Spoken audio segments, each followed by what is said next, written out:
Baik, Bismillahirrahmanirrahim. Assalamualaikum warahmatullahi wabarakatuh. Perkenalkan, nama saya Sulasmini, saya dari MJ 701. Jadi di video kali ini saya ingin memaparkan tentang greenwashing dalam proyek food estate di Kalimantan Tengah.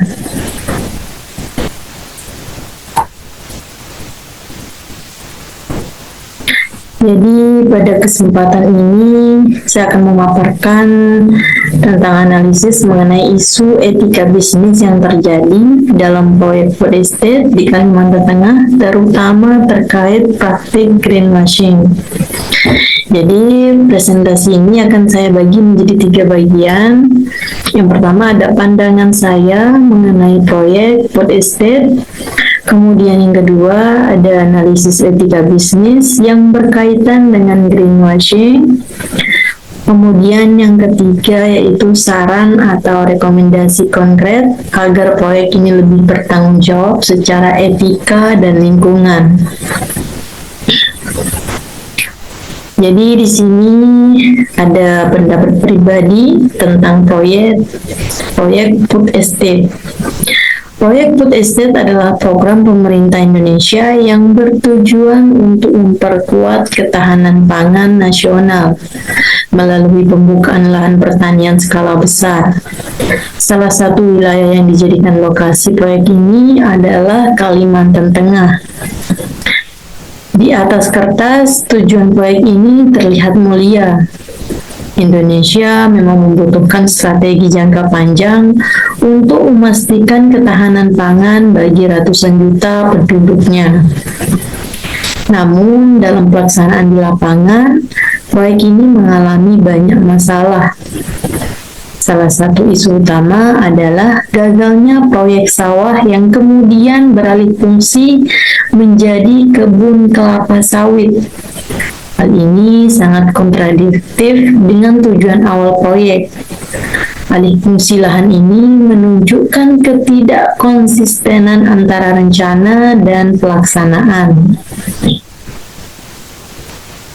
Kemudian di sini saya pribadi tidak setuju jika proyek seperti ini dijalankan tanpa pengawasan yang ketat. Jadi ada beberapa alasan utama. Yang pertama, ada pengalih fungsian lahan sawah ke kebun sawit bukan hanya menghilangkan potensi produksi pangan, tetapi juga merusak lingkungan. Kemudian kedua, ada masyarakat lokal justru seringkali tidak mendapatkan manfaat, bahkan kehilangan akses terhadap lahan uang sebelumnya mereka kelola. Kemudian di sini yang ketiga adalah hal ini berpotensi menjadi bentuk penipuan publik secara sistematik karena proyek ini seolah-olah dijalankan untuk ketahanan pangan, padahal kenyataannya tidak.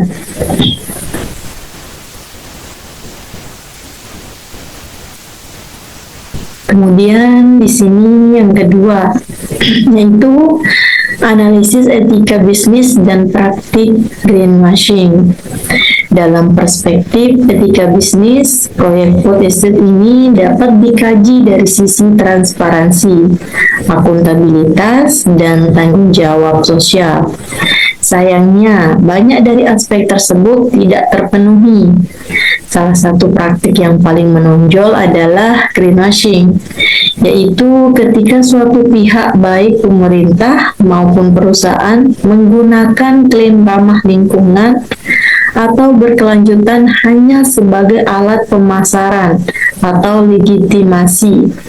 Padahal kenyataan di lapangan tidak mencerminkan hal tersebut. Dalam kasus ini, pemerintah menggunakan narasi ketahanan pangan untuk memperoleh dukungan. Namun, implementasinya justru tidak mendukung produksi pangan, melainkan mendorong ekspansi industri kelapa sawit.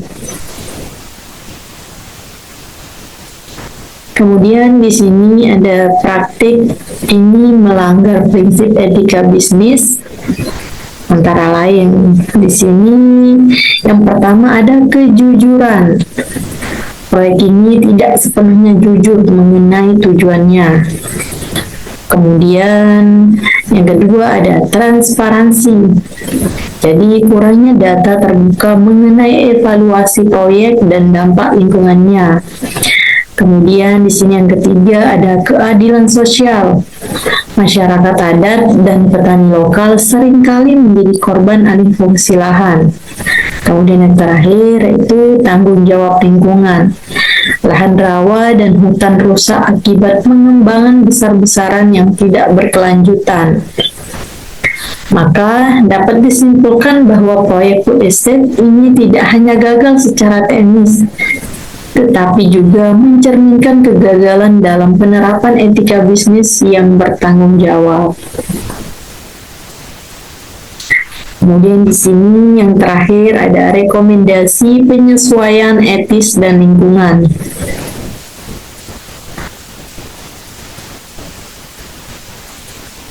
Jadi, agar proyek seperti food estate ini benar-benar membawa manfaat jangka panjang dan tidak menjadi contoh buruk,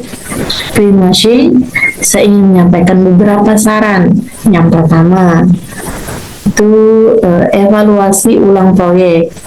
Jadi, pemerintah harus segera melakukan evaluasi total terhadap proyek ini. Audit independen harus dilibatkan untuk menilai kerusakan lingkungan, efektivitas hasil produksi, serta keterlibatan masyarakat lokal. Kemudian yang kedua, hentikan alih fungsi lahan produktif. Lahan sawah dan rawa yang potensial untuk pangan tidak boleh dialihkan menjadi kebun sawit. Fokus harus dikembalikan kepada diversifikasi pangan seperti padi, jagung, dan hortikultura lokal. Kemudian di sini yang ketiga, libatkan masyarakat lokal. Petani, masyarakat adat, dan komunitas lokal harus diberi ruang untuk terlibat sejak tahap perencanaan hingga pelaksanaan. Mereka memiliki pengetahuan lokal dan berkepentingan langsung terhadap keberlanjutan lingkungan. Dan di sini yang terakhir yaitu gunakan pendekatan ekologis. Proyek food estate harus mengadopsi sistem pertanian berkelanjutan berbasis agroekologi. Ini termasuk sistem irigasi ramah lingkungan, penggunaan pupuk organik, dan tidak melakukan deforestasi besar-besaran.